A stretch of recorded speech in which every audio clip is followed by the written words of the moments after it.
Hey there, Heather Boyd Wire here, and today it's Tip Tuesday. Today I'm going to show you how to make a very quickie impromptu jig that you can reuse over and over again. So for today's project, you're going to need some fun foam, a printout of what you want to trace with wire. I'm using 20 gauge wire. We'll need some duct tape, our tools, and some straight pins. So to get started, we're going to stack a bunch of this fun foam. It's about like 3/4 to an inch thick.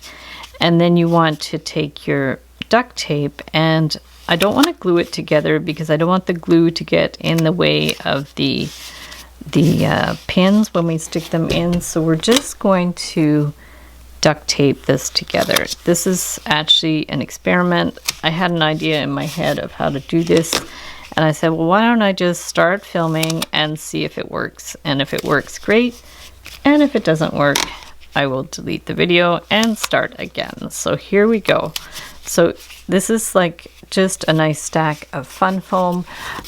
I thought about using styrofoam, but the trouble with that is styrofoam is very flimsy and it will start to come apart.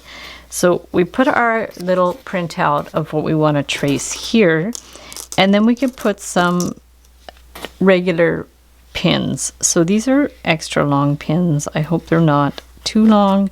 We're going to give it a try. And then what you want to do is put your pins at strategic positions in your like jig type of thing.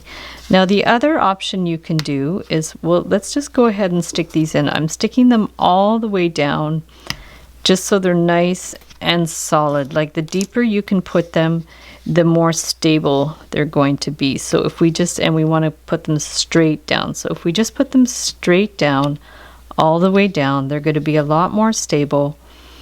And then we should be able to trace this shape with wire. And I've done even complicated shapes like this. I've done horses. I think I have a video how to make unicorns and horses. I could link up below to show you the one I did with a horse.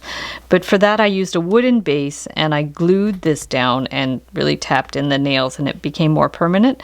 But this is a fun way to experiment making semi-permanent jigs. So to cut the pins, I'm going to use these slightly more heavy-duty cutters. You don't have to use bolt cutters, which is what I use when I make my wooden jigs, but you also do not want to use your jewelry cutters because you're going to ruin them. So if we just go around with these cutters, and you're still going to be able to pull the pins out if you just like use your pliers or something to pull them out.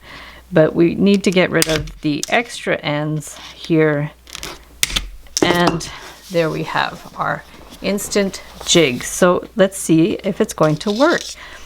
So we're going to use 20 gauge copper wire for this. And what you want to do is just sort of help out your curves a little bit with your finger. The copper is really good for that. It's pretty flexible. And then we're going to bend it here and then just start like with our fingertip forming the curves. If you do need help with a marker, you can always stick like a Sharpie in there and use that to help your little shapes around, and then just bend it around. And then when you get to this area, it's quite a large round shape, so you're just going to really kind of form it around. And just be careful, the pins are a little sharp. There's not too much you can do about that, though, unless you file them, which is okay. You could file them. And then we're just going to form our shapes like this.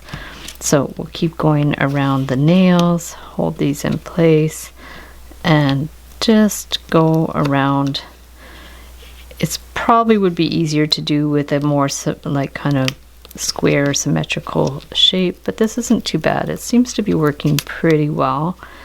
And this is just a way to make like a fun little quickie jig if you want to make a bunch of things that are kind of the same size, or if you're having trouble getting the shape just right, this is a way just to kind of trace a shape. So then when you get to this part here and you want to bend it up, because you're going to need a spot where you can form a loop, so just hold it in place and bring that up. And then you see it looks a little bit wonky. This part got twisted a little bit, so that's maybe because my wire is a little bit stiffer than some. So we'll bring it around here. This is going to be the part that sticks straight up.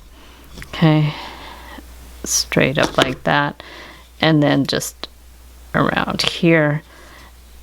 Bring that around, and we can just twist this edge around. So if we twist this around, this is going to be the part that hangs. So if it's a pendant, this will be the part that you're going to create a loop above it. For a pendant, you can stick a little bead there if you wanted to, or not, and we'll just bend it to the side, put a little loop here, okay, and bring this around.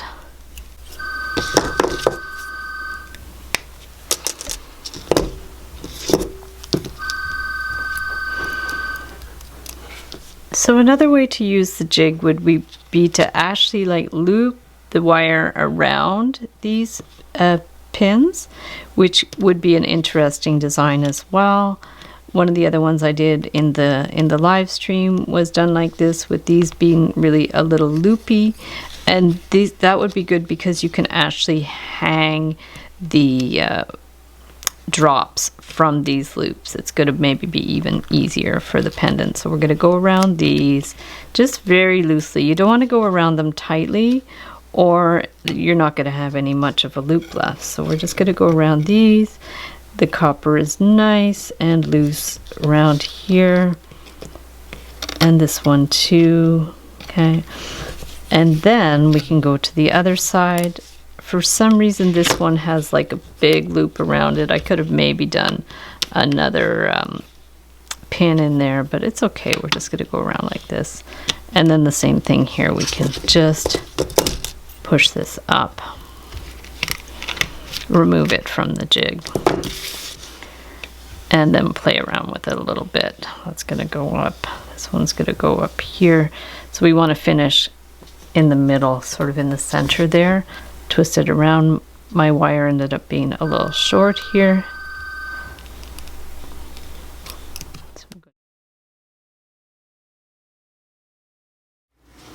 So thanks so much for watching the video. Give it a big thumbs up if you liked it. Be sure to subscribe to my channel for lots more wire art and jewelry making videos. Hit the notification bell to be notified when I go live and when I post new videos. And if you'd like to join my Facebook group, the Wire Art and Jewelry Makers Club, I'll link it up below. It's a group where we share all kinds of our photos of our creations and inspiration for each other. And if you'd like to check out my work on Etsy, my husband and I specialize in custom wire wedding cake toppers and unique jewelry. I also send out a monthly newsletter, so if you'd like to sign up below, I'll send you my Wire Art Essentials ebook, where I give a list of my supplies and materials and a few tips. So thanks so much for watching, and we'll see you the next time.